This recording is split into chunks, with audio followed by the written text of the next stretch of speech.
정가 소식을 함께해 주실 세 분 소개하도록 하겠습니다. 김현성 더불어민주당 민주연구원 부원장, 이진건 전 새누리당 중앙윤리위원장, 그리고 김철근 국민의당 대변인 함께하셨습니다. 안녕하십니까? 네, 안녕하세요. 자, 이제 좀 서늘해지는 때인데요. 3당 대표가 이색적인 모습을 보여줬습니다. 민주당 추미애 대표는요, 선글라스를 끼고 마치 느와르 영화 같은 장면을 공개하던데요. 이 영상 더치페이라고 하는데 어떤 건지요? 함께 보시겠습니다.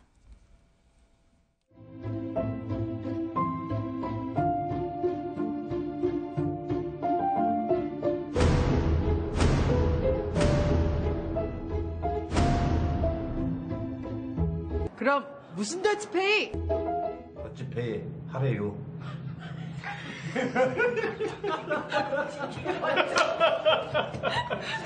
저희들이 알고 있는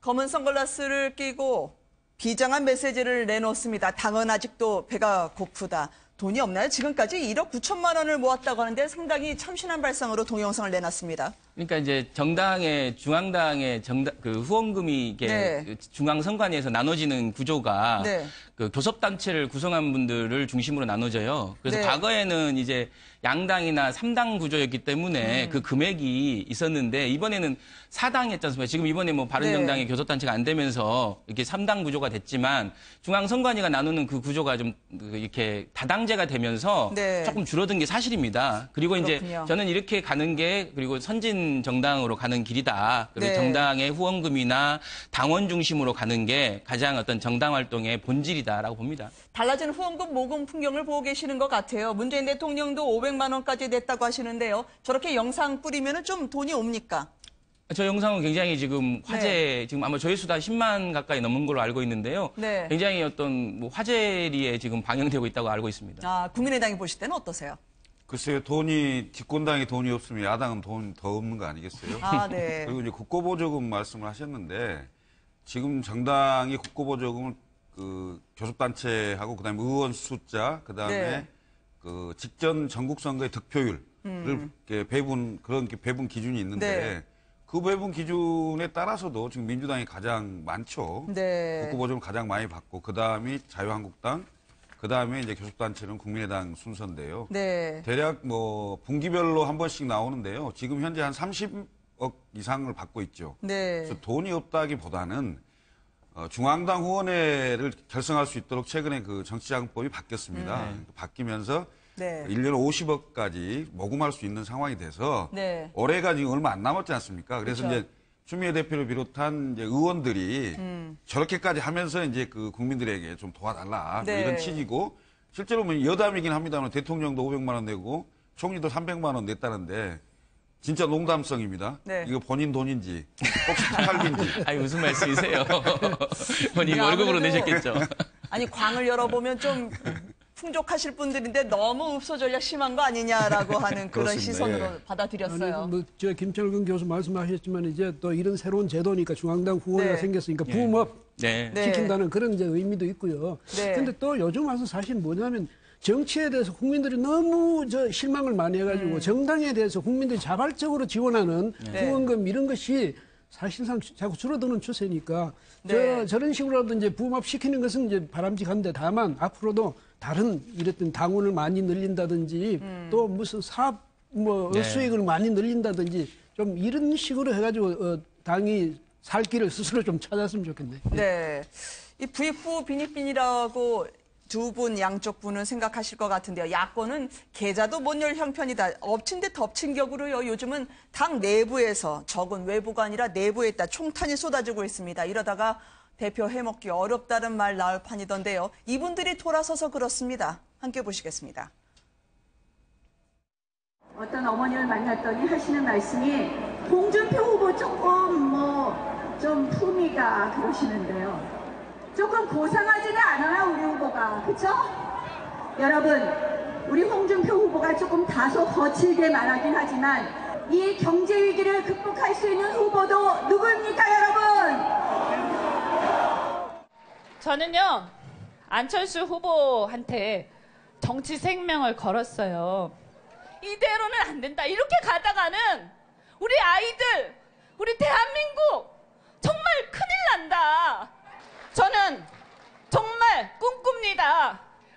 청년들을 중심으로 해서 다시 모여서 새로운 판을 짜게 하게끔 여기 계신 여러분께서 도와주십시오. 정치에서는 영원한 적도 영원한 동지도 없다고 합니다만 대선 때까지만 하더라도 옆에 그렇게 함께 스탠바이미 하셨던 분들이요. 이젠 마주서서 총격을 날리고 있으니 이게 어찌된 일입니까? 특히 나경원 의원은 왜 그러죠?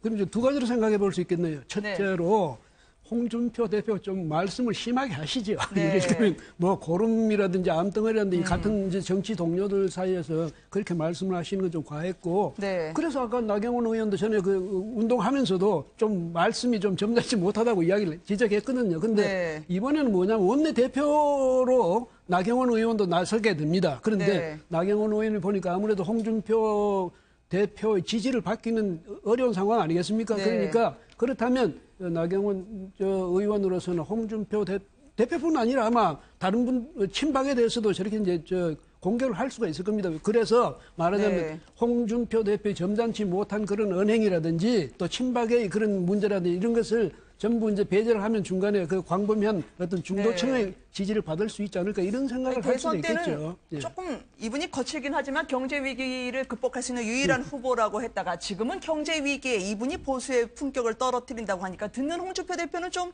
당황스러우실 것 같아요. 헛갈리기도 하고요. 기분 나쁘긴 하지만 네. 사실은 대통령 선거 때는 자당의 후보기 때문에 대중 네. 연설을 하면서 자당 후보를 깎아내릴 수는 없는 거 아닙니까? 네. 마음에 들지 않더라도 사실 자당 후보 당선을 위해서 열심히 노력해야 되는 상황이고 지금은 나경원 의원 같은 경우에 원내대표 경선을 지금 나올라 그러는데요. 홍준표 네. 대표하고 가까워서 네.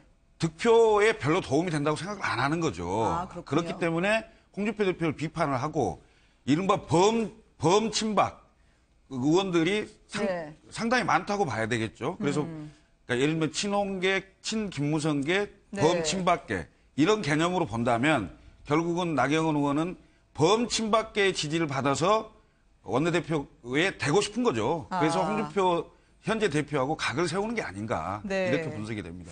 이 정치는 확실히 선거만 없으면 해볼만 할 것 같은데 인간적으로 말이죠. 이 선거가 뭐길래 범친박계에 보내는 메시지로 이렇게 메시지가 달라질 수 있군요. 저는 도대체 홍준표 대표에게 사람은 누군지 모르겠어요. 뭐 어떤 사람은 바퀴벌레라 그랬다가 어떤 사람한테는 기생충이라 했다가 네. 어떤 사람 검찰에는 뭐 개, 충견이니 맹견이니 그랬다가 좀 지금 사람들하고 정치를 하는 거 아닙니까? 그래서 네. 홍 대표님 저는 이제 이런 말 듣고 있는 자유한국당 의원들한테도 제가 좀 한심했어요. 야 이런 말 듣고 가만히 있냐 했더니 이제 대체나 지금 나경원 의원이 나서서 한마디 네. 하셨는데 저는 조금 좀 이제 사람들하고 대화하는 거였으면 좋겠다라고 생각합니다. 아니 홍준표 대표는 이 얘기를 듣고 반응이 오히려 이 말로 나왔습니다. 내 이름은 원래 홍판표였다. 많은 분들이요. 앙드레 김 선생님 이후에 본명으로 인한 새로운 충격을 받았을 텐데 물론 이것도 이주영 의원이 나 쪽에서 보면 중립으로 보이지만 무늬만 중립이지 속은 친박이다라고 얘기하는 듯 선을 그은 발언이긴 하거든요. 근데 홍판표는 원래 정치권에서는 알려진 이름이었습니까? 알고 있었죠. 그렇군요. 예. 그러면 실제로 개명은 누구 권유로 하신 건가요? 그런데 이제 이주영 의원이 내가 그렇게 고치라 했다. 이제 네. 이렇게 이야기했더니 거기 이제 좀 자극을 받았어. 당신이 언제 그랬어? 왜냐면 옛날에 청주지검에 네. 소임 검사로 가 있을 때 그 윤영호 그 법원장이 뭐냐면 자기 보고 당신은 판사도 아니면서 무슨 판자를 쓰느냐. 네. 이래서 같은 획수에 아마 준자로 고쳐준 것 같아요. 그래서 했는데 이주영 의원하고 전혀 상관없는데 왜 내 이름을 하는데 그렇게 이야기를 하느냐. 아마 이래서 이야기한 것 같습니다. 네. 근데 이주영 의원이 이제 이번에 또 원내대표 나오니까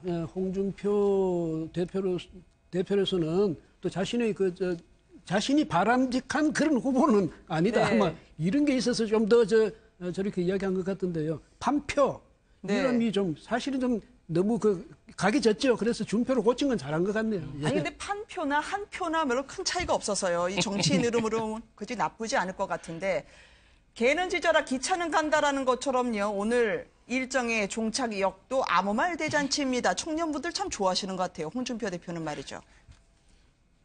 제가 보기엔 잘하고 있는 거 아닌가요? 네. 청년들한테, 그러니까 정치인이 아니고요. 청년들이 정치인이나 특히 대표급을 만나면 굉장히 주눅이 들 수가 있거든요. 네. 그래서 자기 주장이나 상황을 잘 얘기하기가 어려운데 네. 사실 아무 말 대잔치 해놓으면 누구든지 무슨 말이든지 다 할 수 있는 거 아니겠어요? 네. 그래서 경청하겠다는 취지이기 때문에 네. 이런 기획은 괜찮다고 봅니다. 근데 단 네. 정말 청년분들만 오시나요? 모르겠습니다. 이게 기획된 네. 것인지 아니면 뭐 그냥 자연스럽게 하는 것인지 모르겠습니다만은 제가 보기에는 홍준표 대표의 막말은요. 사실 네. 대한민국 정치의 품격을 떨어뜨린 거거든요. 네. 더군다나 평의원, 물론 의원은 아닙니다만 유력 정치인이고 대선 후보까지 했고요. 지금 제1야당의 대표거든요. 그래서 네. 말씀을 좀 가려하시는 걸 좀 해야 되지 않겠나 이런 생각이 듭니다. 근데 같은 막말로 분류되질 않길 바랄 것 같은데요. 홍 대표는 말이죠. 리오의 최고위원은 결국 고발을 당했네요.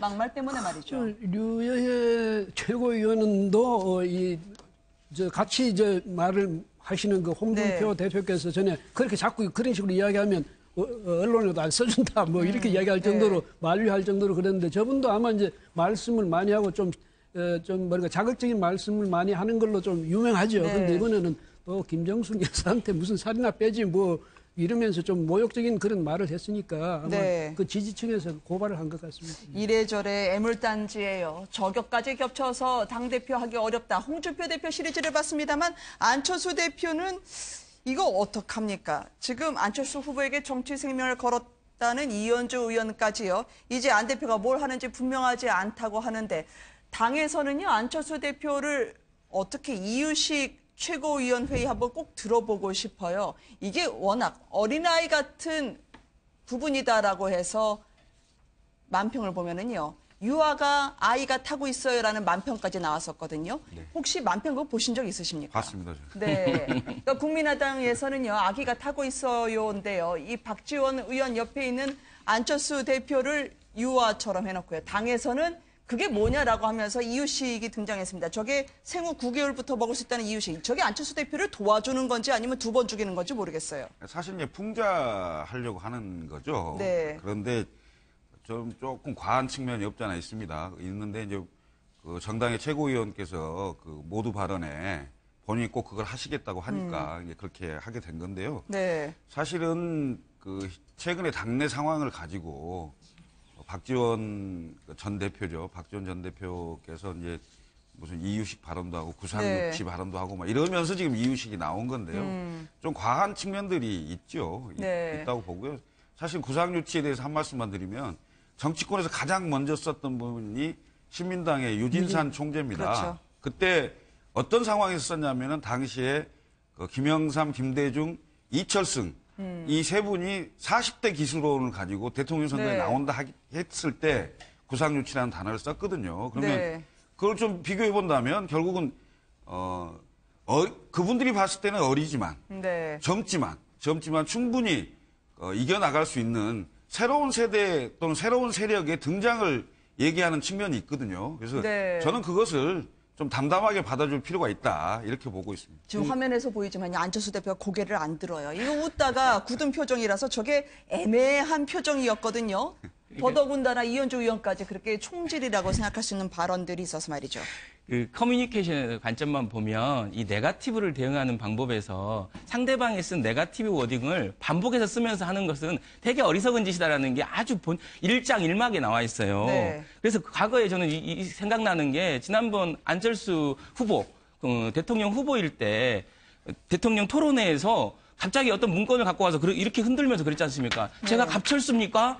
MB 아바타입니까? 했던 그 장면부터가 안철수 대통령 후보가 되게 꺾이는 시점이었거든요. 이번에도 똑같습니다. 박지원 대표가 이유식 하나 사와야 한다 뭐 이런 말 했다고 대뜸 우유 사갖고 거기서 흔들고 있는 참 저는 저 도와준다고 흔드신 거예요. 저게. 그러니까 도와준다고 흔들었는데 결국은 저는 그 네거티브는 그렇게 대응하는 것이 아니다라고 좀 얘기 드리고 싶습니다. 근데 이유식을 잘 안 먹는다고 다그치지 말고 기다려주라고 하는데 그럼 정작 안철수 대표는 악이란 얘기인가요? 라는 것처럼 들릴 수 있거든요. 아니 근데 김철근 교수 지금 말씀하신 게 재미있는데 뭐냐면 박지원 의원은 굉장히 구시대 정치인 말하자면 안철수 의원은 저는 연령을 가지고 이야기합니다. 그러니까 안철수 대표는 상대적으로 신시대 정치인이 이러면 오히려 아유 고맙습니다 이러도 되겠어요. 왜냐하면 박지원 의원이 그렇죠. 등발하면 지금 문제가 된 거예요. 같은 젊은 사람이 들었으면 치명적인 상처가 될 수도 있는데, 너무 이제 정치권에서 아주 노련한, 그러면서 사실은 세대 교체가 필요한 그런 분의 말씀이다. 이렇게 오히려 돌려서 이야기해버리면 그렇죠. 이것이 안철수 대표한테는 오히려 약이 되겠어요. 네. 그래서 그런 점도 한번 전략적으로 생각해 볼 필요가 제가 있겠네요. 한 방송에 나가서 그 얘기를 했지 않습니까? 장강의 뒷물결이 앞물결을 밀어낸다. 네. 역사는 도도히 흐를 것이다. 이런 겁니다. 그러니까 박지원 전 대표님도 당을 위해서 본인의 입장에서 쓴소리를 하신 건데 사실은 네. 국민의당이 정말로 어디로 가야 되는 건지 그건 다수의 당원들과 다수의 네. 구성원들에게 맡겨야죠, 사실은. 네, 알겠습니다. 정가 소식을 세 분과 함께 짚어봤습니다. 감사합니다. 네, 고맙습니다.